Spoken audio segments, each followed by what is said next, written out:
If you constantly worry that you're a burden, if you apologize for things that don't require an apology, if you feel guilty simply for having emotions or needs, this fear didn't appear out of nowhere.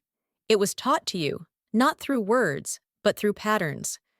Patterns that shaped your sense of worth, your ability to connect, and the way you understand your place in relationships.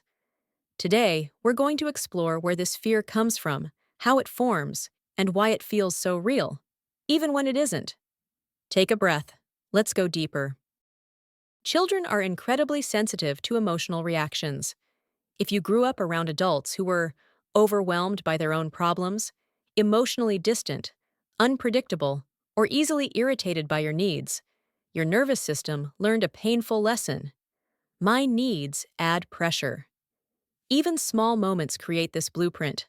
A parent sighing when you ask a question, being told to stop being dramatic, being ignored when you were upset, being punished for expressing normal emotions, only getting attention when you were perfect, quiet, or helpful.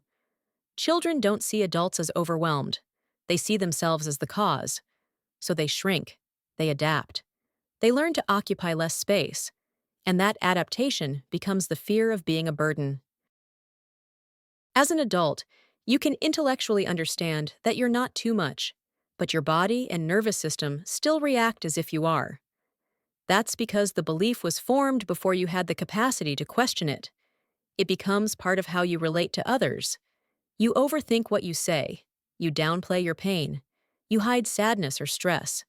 You act strong even when you're falling apart. You avoid asking for small favors. You feel guilty when someone supports you. Not because you don't trust people, but because receiving care feels unfamiliar, even unsafe. Your brain learned, needing something leads to disconnection. Even though that's not true today, the old pattern is still alive. When you fear being a burden, you end up doing much more than what's healthy. You overfunction. You take on responsibility for others' emotions. You try to anticipate their needs. You prevent conflict before it even appears. You erase your own needs. You convince yourself you don't need help. You try to solve everything alone. You become the strong one, even when you're tired. You stay silent. You don't express hurt because you don't want to make things complicated. You don't ask for clarity in relationships because you fear coming off as needy.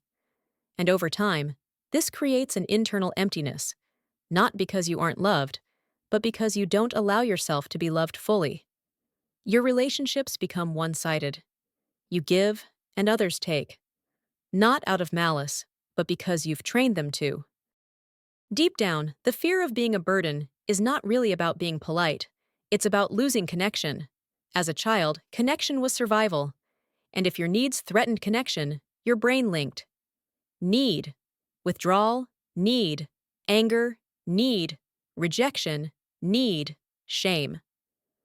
So now, even a small request feels risky. Your adult body reacts with anxiety, guilt, over-explaining, apologizing, shutting down emotionally, not because you're dramatic, but because your nervous system is trying to protect you from an old danger. The fear of being a burden is really the fear of being abandoned for being human. Healing doesn't mean suddenly demanding everything you've ever held in. It means slowly teaching your nervous system that your needs do not end relationships. Here are 3 gentle ways to begin. 1. Start with extremely small asks. Don't jump to big, vulnerable conversations.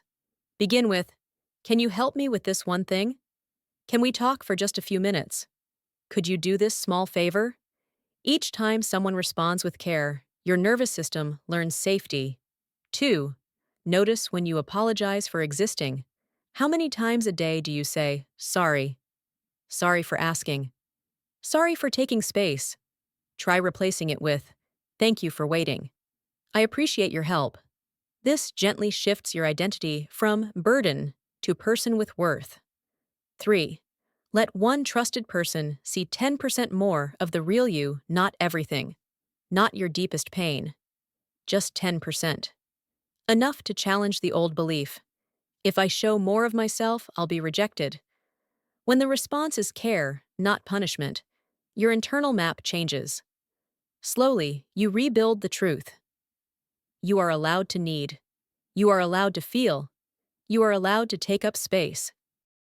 Thank you for spending this time with me. If this helped you understand yourself more deeply, you're welcome to stay for more calm psychology explanations like this. Take care of yourself, gently. You're not a burden, not then, not now, not ever.